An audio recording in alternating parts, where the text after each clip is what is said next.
Mesdames, Messieurs, bonsoir. Bienvenue dans cette émission spéciale dédiée à un sujet de première importance, la sécurité nationale et la défense du Bénin. Aujourd'hui, nous avons l'honneur de recevoir M. Fortuné Alain Nouati, ministre délégué auprès du président de la République chargé de la défense nationale. 8 ans après l'arrivée au pouvoir du président Patrice Talon, notre armée a connu de nombreuses transformations dans un contexte marqué par des défis sécuritaires croissants, notamment la lutte contre le terrorisme, la piraterie maritime et la préservation de l'intégrité territoriale. Nous aborderons ensemble les grands enjeux de la défense nationale, les stratégies mises en place pour assurer la sécurité des citoyens ainsi que les perspectives pour les années à venir. Une occasion rare de mieux comprendre les actions concrètes entreprises pour protéger notre pays. Monsieur le ministre, bonsoir. Bonsoir, monsieur le journaliste. Pour conduire ces échanges avec moi, mon confrère de Canal 3, Franck Aounou. Franck, bonsoir. Bonsoir Marcel, chers téléspectateurs, bonsoir monsieur le ministre, bonsoir. Bonsoir monsieur le journaliste. La première question pour vous, comment se porte aujourd'hui l'armée béninoise 8 ans après l'arrivée du président Patrice Talon? L'armée béninoise se porte bien parce qu'elle est aujourd'hui pleinement opérationnelle. En 2016, le taux de disponibilité opérationnelle, on appelle taux de disponibilité opérationnelle la capacité d'une unité à réagir face à une menace, était de 17%. Et pour illustrer mes propos, je peux vous dire, compartiment par compartiment, au niveau de l'armée de terre, les fondamentaux demandent qu'on ait un soldat, un fusil d'assaut. Nous étions loin de ce ratio. Au niveau de l'armée de l'air, tous les vecteurs étaient cloués au sol et n'étaient pas opérationnels. Troisièmement, la marine clouait sous les actes de piraterie répétitifs et on n'arrivait pas à sécuriser le golfe de Guinée. Devant ce constat, notre armée n'était pas vraiment capable de réagir contre une menace exogène, qu'elle soit conventionnelle ou asymétrique. Devant ce constat, un programme cohérent pluriannuel de montée en puissance de l'armée a été concocté. Et ce programme, sa réalisation a permis d'avoir une montée en puissance des forces armées béninoises à travers le PAG 1 et le PAG 2. Aujourd'hui, nous côtoyons un taux de disponibilité autour de 78% et nous pouvons dire que les forces armées béninoises sont pleinement opérationnelles. Car sur le plan international, quand vous avez un taux de disponibilité opérationnelle inférieur à 50, on vous dit que vous n'êtes pas opérationnel. Entre 51 et 75, vous êtes à peine opérationnel. Au-delà de 75, vous êtes pleinement opérationnel. C'est dans ce segment que le Bénin est aujourd'hui et nous ambitionnons, fini avant 2026, aller à 96% de taux de disponibilité opérationnelle. Donc une armée forte. Mais quel bilan faites-vous aujourd'hui de la lutte contre le terrorisme et la préservation de l'intégrité territoriale? Malheureusement, il y a ce phénomène qui a cours dans la sous-région depuis 2012. Janvier 2012, on a connu la première attaque terroriste au Mali. Et nous avons suivi la progression de ces attaques du Mali. On est venu au Burkina, au Niger. Et devant cette progression, le Bénin a adopté une approche anticipative. Plusieurs opérations ont été montées. La dernière en cours, qui est toujours en cours, c'est l'opération Mirador. Ce qui nous a permis de disposer déjà au niveau des zones susceptibles d'être impactées par ce phénomène de forces présentes et aguerries. La première attaque a eu lieu le 2 décembre 2021.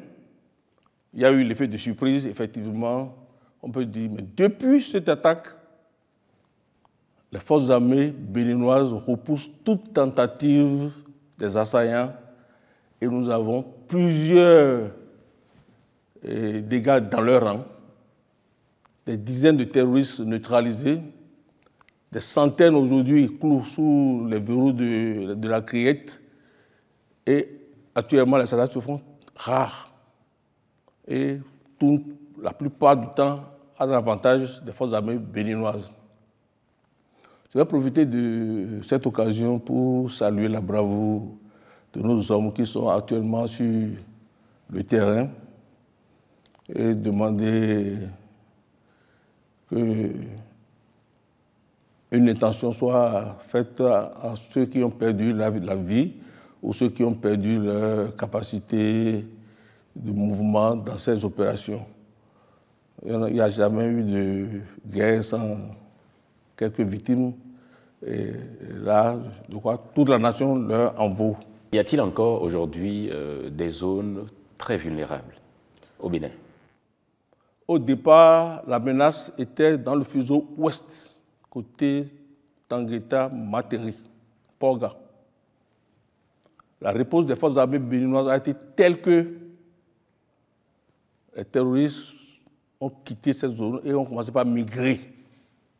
Actuellement, la zone où on est de temps en temps titillé, c'est la zone de la Liborie, dans les environs de Bakomaka, mais les dispositions sont en train d'être renforcées pour que cette zone soit désormais sécure. Les quelques attaques éparses que l'on enregistre par moment, à quoi cela est dû?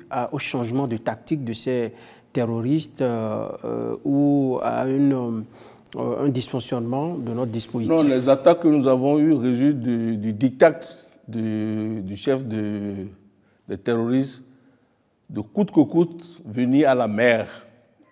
Mais pour venir à la mer, il faut prendre le Bénin. Donc, ils y essaient, mais ils n'y parviendront jamais. Ça, je peux l'assurer. Donc, ces attaques sont aujourd'hui, sur le territoire béninois, vous ne verrez aucun gîte de terroristes.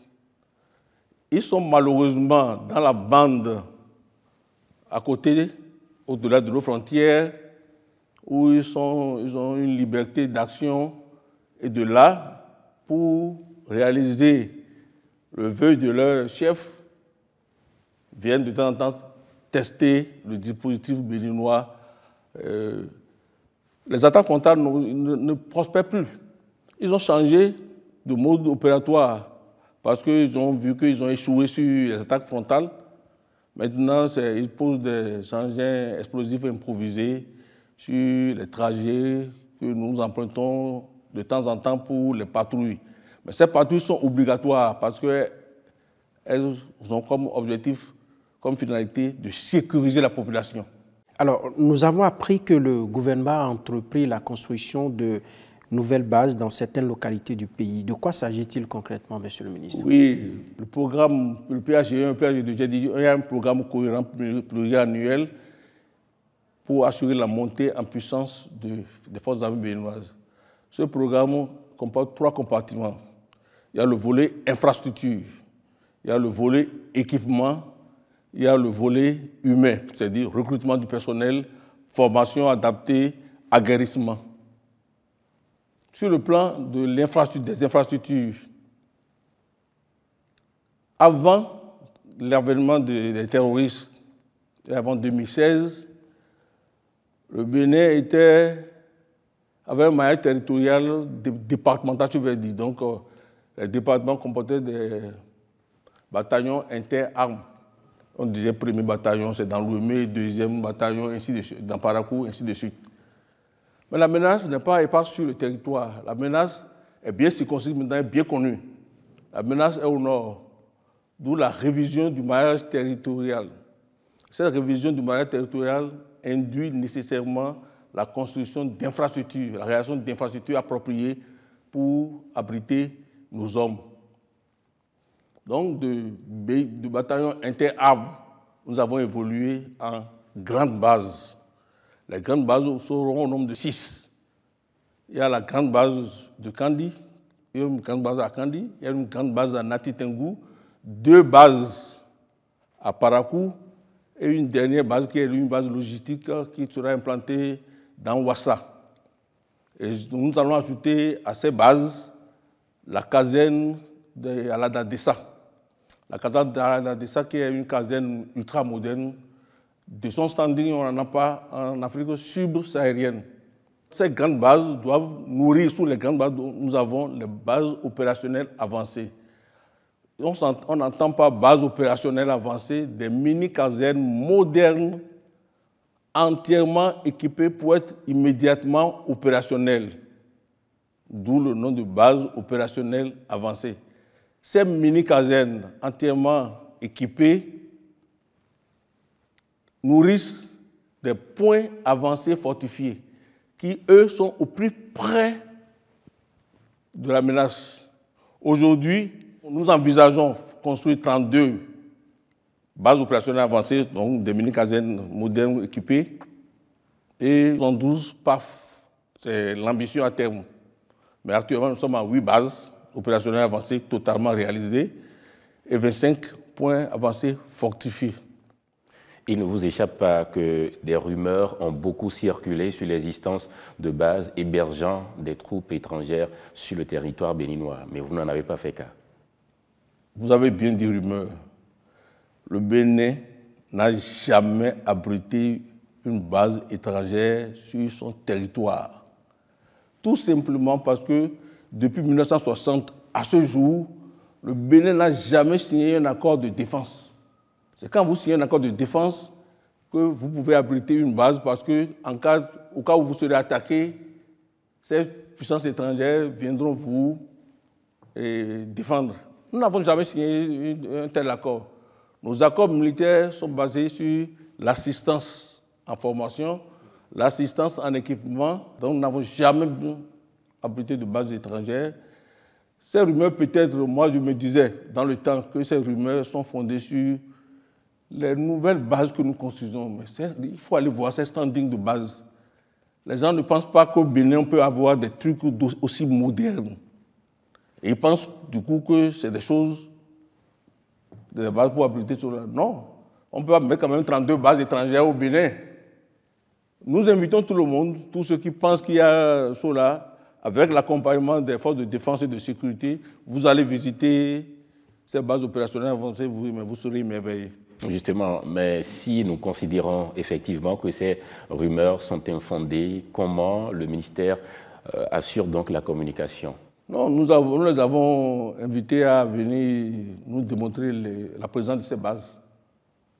Et si c'est les bases opérationnelles avancées qui les gênent, nous avons dit, je viens de dire, ils peuvent, avec l'accompagnement des forces de défense et de sécurité, aller visiter ces bases. Vous ne verrez aucun militaire stationné dans ces bases. Aucun.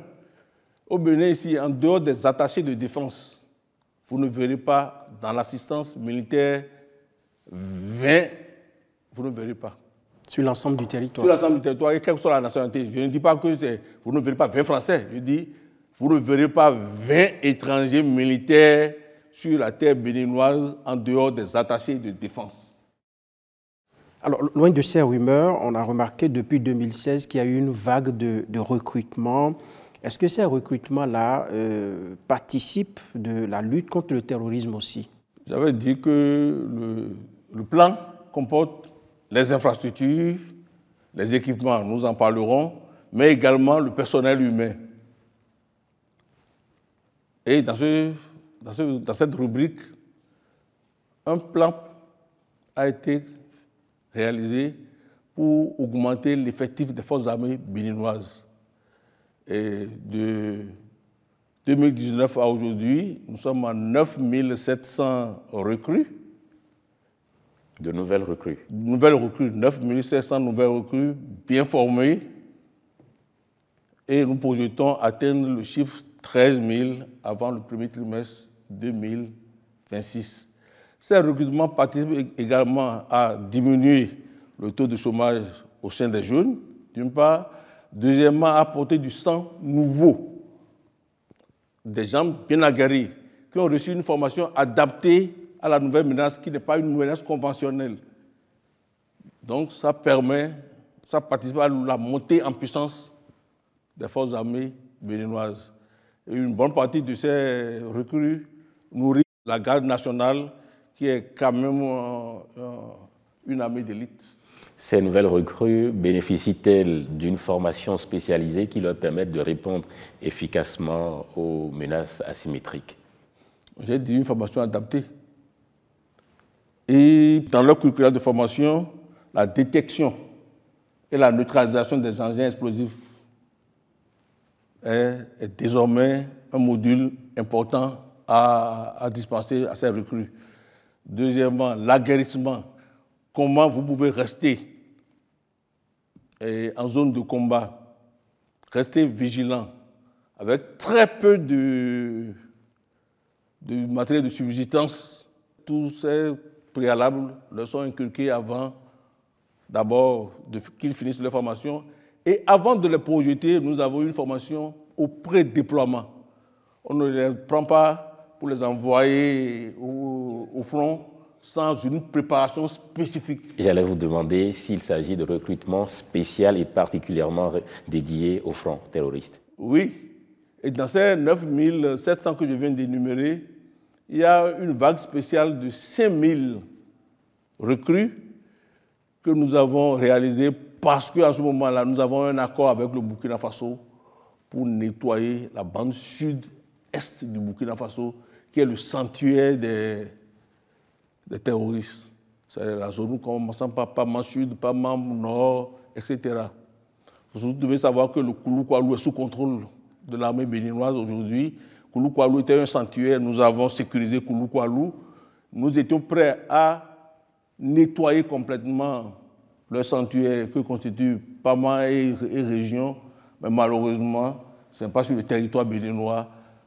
Les événements font que notre pays frère et ami du Nord-Ouest a dénoncé l'accord. Nous parlons de recrutement. Monsieur le ministre, le fameux 13e département, existe-t-il encore dans la stratégie militaire actuelle? Est-ce qu'au Bénin, si vous avez des concours frauduleux encore? Répondez-nous, monsieur le ministre. Le Bénin aujourd'hui, c'est de la transparence partout. C'est pourquoi le format de recrutement a changé. Ce format de recrutement se fait en 3 étapes et on fait tout pour éviter le contact du postulant avec la hiérarchie militaire. Donc le dépôt des candidatures se fait en ligne. Le traitement des candidatures se fait sur ordinateur et en salle close. L'épreuve physique qui est la première épreuve physique et sportive. Nous avons un barème. On vous dit, si vous atteignez, vous faites les 8 km en tel nombre de minutes, vous êtes sur la. Donc c'est devant le grand public. Vous n'avez jamais assisté à un recrutement. Il y a une foule terrible.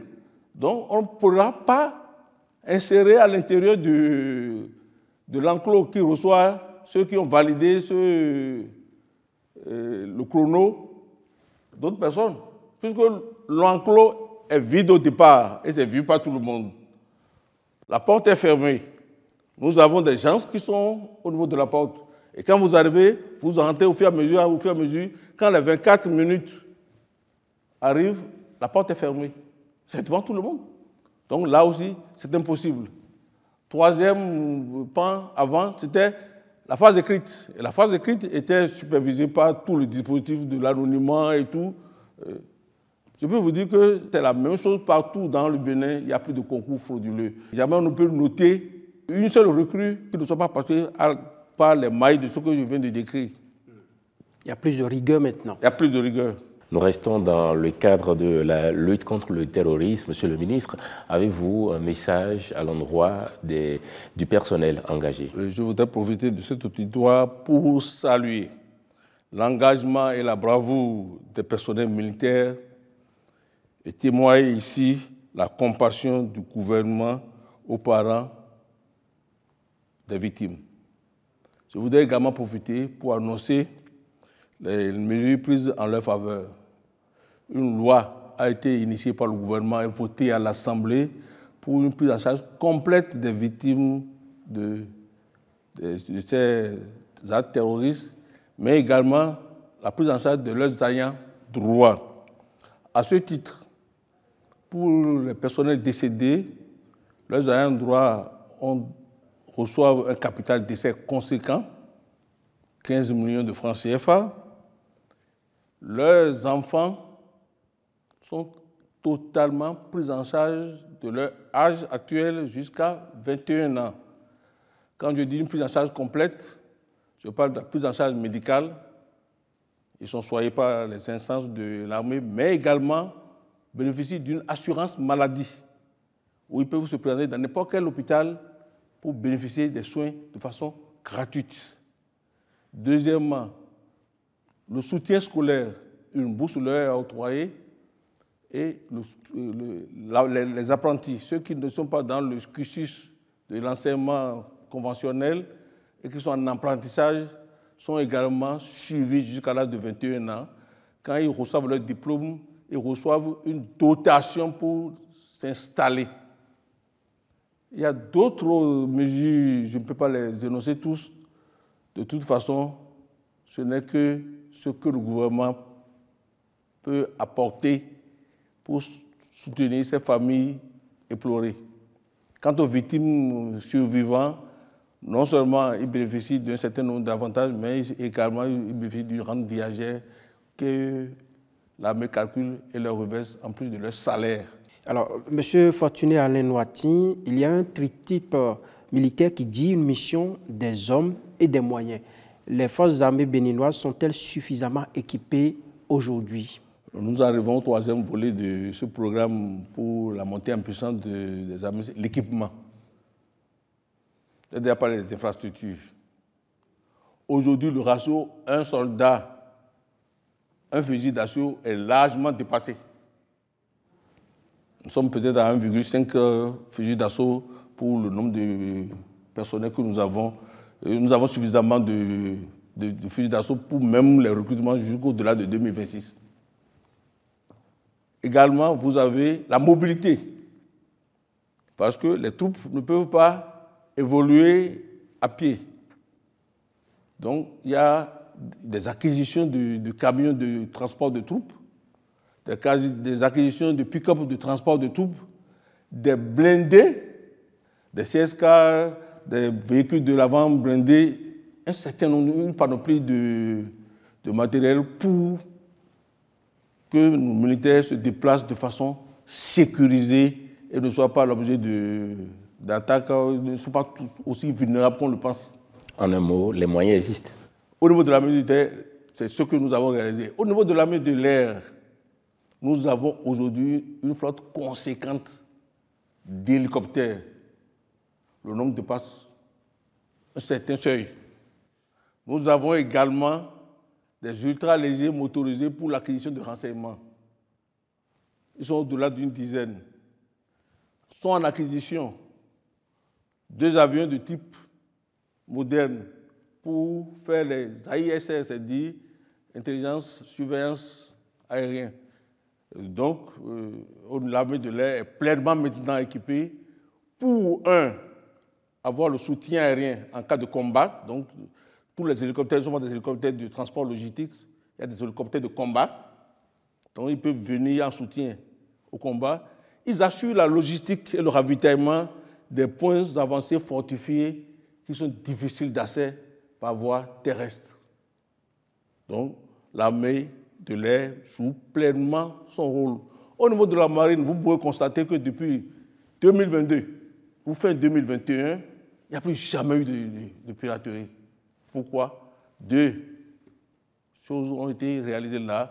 1, nous avons demandé que chaque embarcation qui vient au Bénin soit protégée par une équipe de protection embarquée.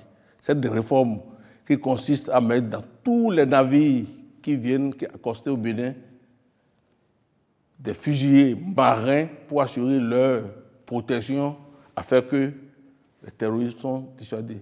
Mais ce n'est pas que ça. Avant 2016, les rares bateaux de patrouille maritime que nous avons avaient perdu leur capacité. Je donne un exemple simple. Le plus rapide était à 10 nœuds, alors qu'on devait avoir au moins, à l'origine, au-delà de 25 nœuds. Comment vous pouvez être à 10 nœuds et vouloir rattraper quelqu'un qui vous a devancé et qui lui évolue à plus de 10 nœuds? Donc, ces bateaux-là n'étaient pas opérationnels parce qu'on n'assurait pas leur maintenance régulière.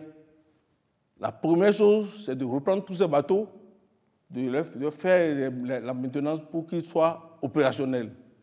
À ces bateaux qui ont été restaurés, nous avons acquis 52 embarcations à fond plat pour les patrouilles fluviales et lagunaires.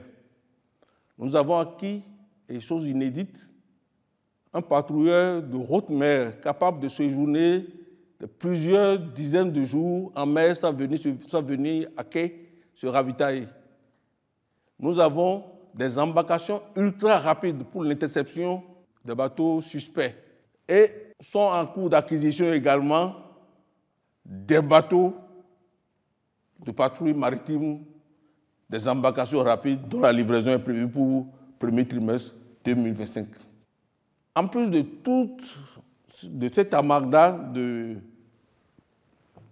réformes, deuxièmement, augmentation de la capacité opérationnelle de la Marine nationale, nous avons installé un dispositif ultramoderne pour que la côte béninoise, depuis la frontière du Nigeria, même au-delà de la côte togolaise, nous voyons jusqu'à la limite de la côte du Ghana, le moindre mouvement, une alouette qui passe sur la mer est vue. Une alouette qui passe sur la mer est vue. Donc, nous sécurisons totalement notre façade maritime dans les eaux territoriales et aussi dans la zone économique exclusive. Ce ne sera pas faute de moyens, semblez-vous dire. Mais le résultat est là. Depuis fin 2021 jusqu'à aujourd'hui, nous n'avons jamais connu d'acte de piraterie. Monsieur le ministre, nous avons des images qui pourraient compléter et expliquer davantage vos propos. Regardons. Toute la sous-région ouest-africaine est en proie à l'extrémisme violent qui aboutit au terrorisme. Le Bénin a très tôt pris la vraie mesure de la menace. Des actions de prévention sont engagées. Entre autres actions, la bascule des troupes de la guerre conventionnelle vers la guerre asymétrique. Plusieurs exercices militaires ont été conduits sous le commandement du général de division, chef d'état-major général, alors chef d'état-major de l'armée de terre, le général Fructueux Baguedi. Cette politique d'adaptation à la menace est poursuivie par le général de division Abou Issa, l'actuel chef d'état-major de l'armée de terre. L'armée de terre se porte très bien, malgré les événements douloureux. Elle tient toujours le terrain. L'ennemi a du mal à pénétrer nos lignes. Pour permettre à ces troupes de faire face plus efficacement, le chef suprême des armées, Patrice Talon, demande à ses généraux un nouveau maillage du territoire. Patrice Talon est déterminé à vaincre le terrorisme. Cette chose sans visage et sans revendication, instable et toujours fuyante. Ainsi, sur tout le territoire national sont disséminés très rapidement des bases opérationnelles avancées et des postes avancés fortifiés. Malaville, Segbana, Tangueta, Materi, Karimama, Kalale, Banekwara, Abomey-Calavi. 8 au total, en plus des positions installées dans le cadre de l'opération Mirador. Les postes avancés fortifiés sont des infrastructures modernes pour protéger les hommes au plus près de la menace. Ce type d'infrastructure n'existait pas au Bénin avant 2016. Aujourd'hui, les armées béninoises s'appuient sur les 15 postes avancés fortifiés pour faire face à la menace terroriste. Segbana, Tangueta, Kéru, Materi, Banekwara, Kandi. Des moyens financiers colossaux engagés par le gouvernement pour construire, équiper et faire de ces infrastructures de véritables points d'appui pour les batailles et les opérations. Le nouveau maillage effectué, Patrice Talon donne des instructions pour que très rapidement du matériel soit réalisé au profit des armées. Matériel roulant, matériel de surveillance, de communication, matériel de guerre, de protection individuelle et collective, des vecteurs aériens, avions et hélicoptères, un patrouilleur de haute mer, vedette d'intervention. Les armées béninoises n'ont jamais été aussi bien armées par le passé. Chaque soldat envoyé au front dispose de ce qu'il lui faut en termes d'armement et de protection. Même s'il faut le reconnaître, les conditions géographiques sont difficiles dans ces zones reculées. Toujours pour renforcer les armées béninoises, du matériel de pointe est en cours d'acquisition. À côté de ces énormes efforts, les conditions de vie s'améliorent progressivement en ce qui concerne la paye du soldat et surtout la prise en charge des ayants droit du soldat qui, avec bravoure, a fait sur le champ de bataille le sacrifice suprême. À l'arrière, la formation des hommes continue, formation de spécialité et aguerrissement. Monsieur le ministre, quelles améliorations sont encore nécessaires en termes d'équipement moderne ou de logistique? Merci beaucoup. Je voudrais vous dire que le développement n'a pas de fin. Nous ambitionnons d'avoir une armée forte, redoutable, capable d'inspirer la peur auprès des assaillants. À ce titre, tous les compartiments doivent être renforcés. Nous voulons également renforcer nos hommes en nombre et en capacité d'aguerrissement. Une composante vient de naître au niveau de la garde nationale. Il s'agit des forces spéciales. Et cette formation-là va continuer. Cette formation nécessite un certain nombre d'équipements pour ces forces spéciales. Et nous allons les acquérir. En plus, les équipements personnels de protection individuelle doivent être renforcés pour que nous atteignions le ratio de un soldat, un équipement complet de protection individuelle. Ceci va rassurer nos militaires en opération pour savoir qu'ils sont moins vulnérables. Au niveau de l'armée de l'air, nous ambitionnons également augmenter le nombre de vecteurs par d'autres types d'avions. Et au niveau de la marine, je vous ai dit, il y a des commandes qui sont en cours qui seront reçues, mais également augmenter aussi le nombre de patrouilleurs de haute mer pour avoir une présence permanente en mer. Parce que de notre présence permanente en mer dépend la sécurité de la circulation maritime dans le golfe de Guinée. Voilà, ça me permet de vous faire cette question, Monsieur le ministre. Au titre donc des menaces sécuritaires que nous évoquons au Bénin et auxquelles fait face notre pays, figure la piraterie maritime. Quelle est la situation à la date d'aujourd'hui? Depuis 2022, le Bénin n'a jamais connu une date de piraterie. Ça, c'est la première chose qui peut nous réconforter. Et ceci est dû à un certain nombre de choses que j'avais énumérées tout à l'heure, à savoir la réforme, l'augmentation de la capacité opérationnelle de la Marine nationale et le dispositif de surveillance ultra-moderne associant des radars et des caméras de longue portée qui nous permet de surveiller le centimètre carré de notre façade maritime. Ça, c'est ça. Et ceci est aussi bien pour le développement économique parce que le port autonome de Cotonou est notre poumon économique. Deuxièmement, le fait de sécuriser nos eaux territoriales permet d'empêcher les bateaux illicites de venir pêcher dans nos eaux et d'emporter les ressources halieutiques.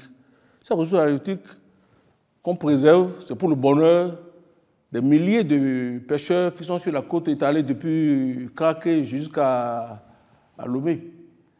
Donc, on préserve l'activité de ceux-là, au détriment des bateaux étrangers pirates qui ne viennent même pas prendre des licences et qui viennent. Donc ça, c'est devenu impossible. Autre chose, il y a eu un phénomène qu'on appelle le dégazage. Les bateaux nettoient leurs cales, leurs soutes, leurs moteurs dans la mer. C'est une pollution maritime. Cette pollution-là, aujourd'hui, n'est plus possible dans les eaux béninoises. Donc ça préserve aussi la qualité des ressources halieutiques que nous avons. En parlant de façade maritime, vous confirmez ou vous réitérez qu'il n'y a aucune zone à risque aujourd'hui? Le risque zéro n'existant pas, je ne veux pas dire que le risque est zéro. Parce que ces dispositifs, quand même, sont armés par des hommes et l'homme a souvent ses revers, ses faiblesses. S'il n'y a pas ce facteur, je dirais, techniquement, c'est devenu très, très compliqué d'avoir des actes de piraterie. Et la preuve est que nous n'en avons plus jamais eu. Ça qui a permis de repérer ce bateau qui séjourne actuellement au niveau de la plage de Fidjoser. Voilà les exemples concrets et ça c'est ce que vous avez vu. Des dizaines d'arraisonnements ont été effectués. Ce bateau que vous avez vu à la plage de Fidjirosser est un bateau de contrebande pétrolier qui venait livrer de la marchandise à l'ouest. Et chaque fois qu'il sent que on veut l'appréhender, il va dans les eaux du Togo. Avec le dispositif, on a su comment contourner et l'obliger à se faire arraisonner. Voilà, ce qui constitue aujourd'hui un résultat. Nous allons, mesdames, messieurs, chers téléspectateurs, monsieur le ministre, avec votre permission, suivre cet élément qui nous renseigne davantage sur ce qui se fait dans ce domaine pour mieux sécuriser les eaux béninoises et pour repousser les pirates lorsqu'ils se présentent dans nos eaux. Suivons ensemble. La piraterie maritime, la pêche illicite et les autres trafics en mer impactent très négativement les économies des pays qui ont des façades maritimes. Connaissant l'importance de la mer et du port de Cotonou pour l'économie de son pays, le président Patrice Talon a décidé de sécuriser la façade maritime et les frontières méridionales du Bénin. Pour mettre cette volonté en œuvre, les forces de défense et de sécurité se dotent d'un système efficace pour surveiller toute la façade maritime du pays, de Kraké à Ilakonji. Nous disposons là d'un système intégré de radar, de caméras à longue portée, d'AIS et de bien d'autres capteurs qu'on a agencés ensemble pour avoir ce système révolutionnaire. C'est en fonction de nos besoins qu'on a dimensionné cela pour que cela réponde à nos menaces actuelles dans nos eaux. Dans la sous-région, nous sommes les premiers à disposer de ce système parce que ce n'est pas un système tout fait. Nous l'avons pensé et conçu. Tout a commencé en Norvège, à Oslo, en novembre 2018, lors du 8e sommet NABA. À cette occasion, le Bénin est entré en discussion avec des experts pour concrétiser la volonté du président de la République de sécuriser totalement la façade maritime du Bénin et de mettre ainsi l'économie du pays à l'abri des conséquences de la piraterie et autres trafics en mer. Le processus a suivi son cours, le système est déjà en place, les opérateurs sont formés. Ici, c'est la préfecture maritime du Bénin. Le préfet maritime coordonne les actions qui entrent dans le cadre de l'exercice de l'autorité de l'État en mer. Il met en musique et en coordination les actions de plusieurs ministères. Il est placé sous l'autorité du chef de l'État. Ici, dans ce bâtiment, le centre de commandement et de coordination des opérations. De Ilakonji à Kraké, nous pouvons voir tout ce qui se passe sur la mer. On est en train de voir le port de Cotonou. Nos plages là, c'est Grand Popo. Donc on peut voir de Kraké jusqu'à Ilakonji sans algues morts. Nous avons aussi des images. Ces images ne concernent pas la façade maritime, mais les postes frontaliers qui sont à Kraké et qui sont à Ilakonji, qui sont gérés par les douaniers. Mais ces images sont retransmises directement dans les bureaux des receveurs au niveau des postes frontaliers. Ça permet à la douane d'avoir un meilleur suivi et de faire plus de recettes. Le système aide de manière précise et efficace à la détection de la pollution en mer. Atout majeur du système, les frontières terrestres méridionales sont désormais sous surveillance étroite. Tous les coins et recoins de Ilakonji et de Kraké sont observés depuis cette salle, le centre de commandement et de coordination des opérations. Le système est déjà opérationnel. Les premiers résultats sont déjà là. Avant, nous avions des radars à une impulsion. Et lorsque deux bateaux étaient très proches l'un de l'autre, nous pensions que c'était un seul bateau. Aujourd'hui, ce système nous permet de nous rendre compte que lorsque deux bateaux sont à couple, on peut les discriminer. Et quand ils sont à couple, on peut imaginer qu'ils sont plus ou moins impliqués dans des activités illicites et ça nous permet d'intervenir et donc de procéder à des vérifications. Cet outil nous a permis d'identifier deux navires qui étaient pratiquement à couple et dans nos espaces maritimes et principalement dans la mer territoriale. Cela nous a permis donc de faire des investigations. Ces navires étant dans nos eaux territoriales étaient en infraction puisque la réglementation internationale n'avait pas été respectée. Donc avec la coordination qui a été assurée à partir de ce centre, avec la Marine nationale et l'unité spéciale de police fluviale maritime, le dossier a été poussé au procureur et donc la procédure a abouti au paiement d'une amende donc pour le Trésor national. Les avantages sont nombreux. D'abord sur le plan économique. Lorsque vous avez un environnement sécurisé, cela rassure les armateurs, les investisseurs qui exercent dans le domaine maritime. Et pour nous, c'est un pas de géant. Il y a également de nombreux avantages pour la sécurisation des recettes fiscales avec l'implication de la douane, surtout au niveau de nos frontières, des implications sur le plan de la sécurité maritime, donc ça vient renforcer la sécurité maritime, notamment la lutte contre la piraterie maritime, la lutte contre la pêche illicite, la recherche et le sauvetage en mer. Je n'oublie pas la lutte contre la pollution marine. Un système précis de surveillance de la façade maritime et des frontières méridionales. Une précision au centimètre près. À plus de 100 km, un opérateur d'ici peut identifier une aiguille tombée au sol. Désormais, pirates en mer, trafiquants de tout genre et autres hors-la-loi n'auront qu'à bien se tenir. Voilà des images bien édifiantes qui nous renseignent davantage sur ce que fait le Bénin sur ce volet. J'ai dit, Monsieur le ministre, que le Bénin dispose désormais d'un dispositif très performant qui met fin à l'insécurité dans nos eaux. Est-ce que c'est confirmé?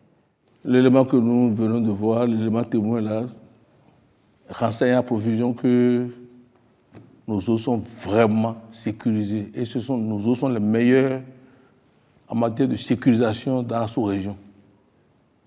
Ce dispositif, quand même, nous a coûté une bagatelle de 10 milliards et quelques. Je voulais même revenir sur ce qu'a coûté l'ensemble du programme de montée en puissance, programme de montée en puissance pluriannuel. Aujourd'hui, nous sommes à plus de 209 milliards 685 millions 511 410 francs. Ceci ne compte pas les d'investissement. Ceci n'intègre pas les commandes qui ont été passées en 2024. Et là, on part de quelle année alors? 2019. 2023. 209 milliards 685 millions 511 410 francs. C'est énorme. Hein? C'est énorme. Monsieur le ministre, quel type de relations les forces de défense entretiennent-elles aujourd'hui avec la population? L'armée ne saurait être indifférente à la population au sein de laquelle elle opère. L'armée a intérêt à entretenir de très bonnes relations avec la population au sein de laquelle elle opère. Ceci pour avoir d'abord du renseignement humain. Et c'est pour ce faire que nous avons initié des actions civilo-militaires. Ces actions civilo-militaires comportent plusieurs volets.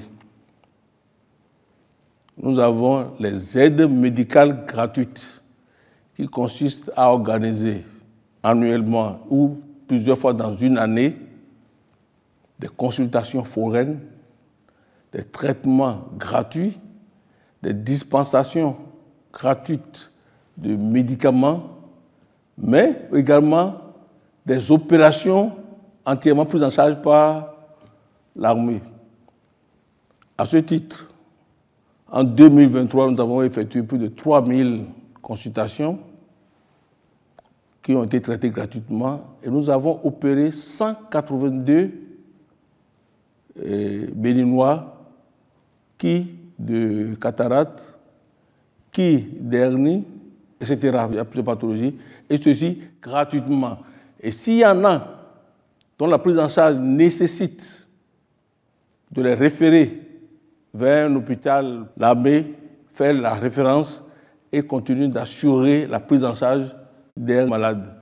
L'autre volet des actions civilo-militaires est des actions qui contribuent à apporter à la population des éléments dont elle ne dispose pas et qui sont également peut-être source de pauvreté. Nous opérons dans un périmètre où des fois, vous n'avez pas de l'eau à porter. Nous faisons des forages à la disposition des populations. 32 forages ont été effectués dans les départements de la Takura et de la Libori. Autre chose qui est réalisée, c'est les ouvrages de franchissement en période de crue. En période de crue, la mobilité devient difficile parce que ces zones-là sont une zone boueuse ou des fois inondée. le génie militaire s'emploie à faire des ouvrages de francissement. Somme toute, ce que nous voulons, c'est mettre l'armée au cœur de la population. L'armée dans le cœur de chaque citoyen béninois pour que chaque citoyen béninois perçoive le soldat ou l'armée comme une institution protectrice qui est là pour le défendre et non pas quelque chose qu'il faut craindre ou peut-être potentielle source de danger. Nous avons un autre élément d'illustration de nos échanges que nous allons voir. Comme toutes les armées du monde, les forces armées béninoises ont besoin de personnel apte, bien formé et aguerri. Pour faire face efficacement aux missions qui leur sont confiées, les armées mettent en œuvre des politiques de renouvellement de leur personnel et de la formation dans les différentes catégories, hommes du rang, sous-officiers, officiers. Les armées béninoises respectent aussi cette dynamique. Une politique de renforcement de personnel est en cours. En 8 années, plus de 8200 jeunes ont été recrutés, formés et incorporés. Nous avons choisi de nous intéresser aux meilleurs, aux patriotes, aux jeunes gens en mesure de défendre le Bénin. J'ai dit à ces jeunes gens ce à quoi ils devaient s'attendre.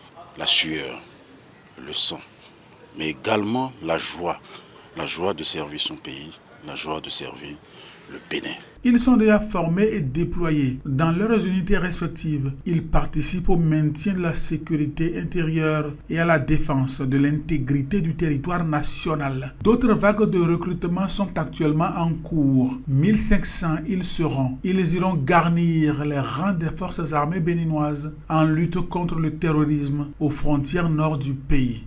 Une preuve que Patrice Talon veut gagner la guerre contre le terrorisme avec son armée. Il y tient et déploie beaucoup de moyens financiers et matériels pour que qu'un centimètre carré du Bénin ne devienne le repère de terroristes ou autres hors la loi. Ces vagues de recrutement, tout en servant les besoins de la Grande Muette, sortent ainsi des milliers de jeunes du chômage et de la précarité. Les armées sont conscientes que les soldats et leurs familles font partie intégrante des populations. Elles sont persuadées aussi qu'elles doivent avoir des liens privilégiés avec les populations pour l'efficacité de leurs actions. C'est pourquoi, par des actions précises en faveur des populations, elles entretiennent le lien armée-nation. Les forces armées béninoises, avec le soutien du gouvernement, ont procédé au renforcement des plateaux techniques de certaines formations sanitaires des armées en équipements médico-techniques pour des soins aussi bien aux militaires qu'aux populations béninoises en général. Avant 2016, 4 centres de santé seulement étaient vraiment opérationnels au sein des armées. Actuellement, 10 nouveaux centres médico-militaires ont été équipés et reçoivent militaires et civils à Kandi, Pembereke, Djougou, Parakou, Natitengu, Ouida, Grand Popo et à Bomé-Calavi. Régulièrement, les forces armées béninoises organisent des aides médicales gratuites aux populations. Elles ont également réalisé des dizaines de forages d'adduction d'eau potable dans de nombreuses communes, gagnant ainsi la confiance et l'estime des populations. Elle va se poursuivre cette politique de rapprochement des centres de santé des armées des populations. Quelle que soit la commune où ils sont déployés, les militaires, en cas de besoin, pourront être donc pris en charge rapidement et convenablement. Monsieur le ministre, pour les prochaines années, que prévoit le gouvernement pour le secteur de la défense? Je vais revenir sur l'élément qui vient de passer. Au titre des aides médicales gratuites, il n'y a pas que les hommes. Nous savons qu'il y a les animaux qui constituent également un patrimoine pour le pays. Cette année, nous avons traité des troupeaux, un cheptel de plus de 5000 têtes pour pouvoir améliorer leur résistance, les prémunir des maladies et à augmenter leur capacité de production en lait. Que devons-nous espérer pour les prochaines années? J'ai dit, la montée en puissance n'est pas terminée. Nous allons monter en puissance sur tous les compartiments. Et c'est ça qui est prévu. Et également intensifier les actions civilo-militaires pour vraiment implanter le militaire dans son environnement et dans le cœur de chaque citoyen béninois. Le militaire est là pour protéger la population. Quel message adressez-vous à présent aux Béninois, particulièrement dans ce contexte où leur soutien est essentiel à la réussite des forces armées béninoises? Je vais adresser à la population béninoise le message suivant. Le militaire a besoin de leur contribution également pour être plus efficace. S'ils remarquent des anomalies dans leur environnement, des sujets nouveaux qui n'ont pas une activité connue et qui sont souvent absents de façon itérative, qu'ils daignent les signaler aux forces de sécurité et de défense, j'inclus également la police.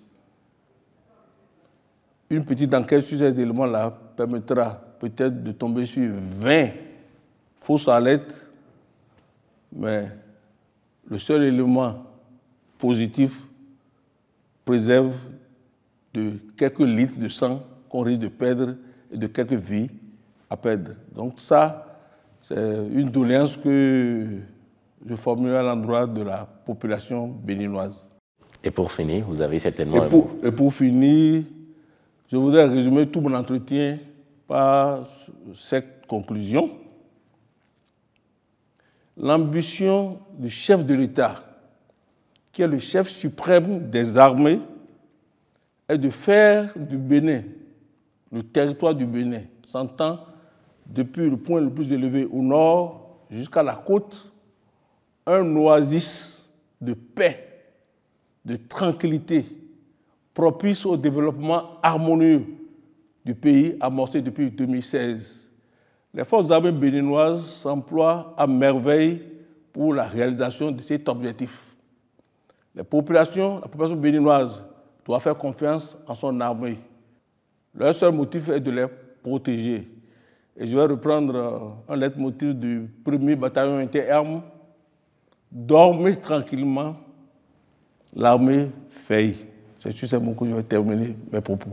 Merci, Monsieur le ministre. Mesdames et messieurs, nous voici au thème de cette émission avec le ministre délégué auprès du président de la République chargé de la défense nationale. Il a été question de la lutte contre le terrorisme, de la préservation de l'intégrité territoriale, le renforcement de la sûreté et du service public maritime, des efforts qui sont consentis pour davantage sécuriser sceller les liens armée-nation, ainsi que les défis qui restent à relever en termes de sécurité nationale. Merci à chacun et à tous. Merci à l'équipe de réalisation de cette émission. Merci également à Marcel Arrossi, mon confrère de la télévision nationale, qui m'a accompagné au cours de cette émission, et à très bientôt.